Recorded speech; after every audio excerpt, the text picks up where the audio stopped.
Poďme si urobiť ten virálny recept na melónovú zmrzlinu. Ja musím povedať, že ja som absolútne totálna neschopa, tak brutálna neschopa v kuchyni, že naozaj zhoreli mi párky, zhorel mi čaj, zhorel mi pečiaci papier v trúbe.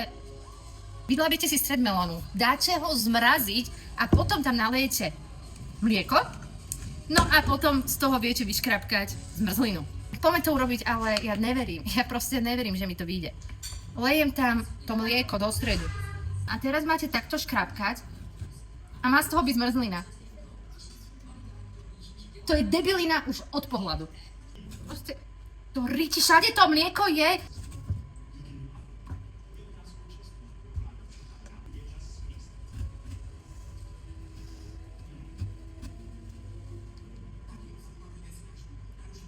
Takto si to tu oškrábejte, takto. Zničila som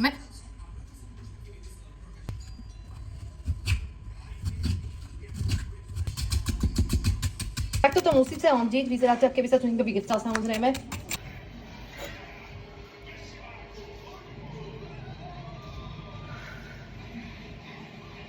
Čo bolo?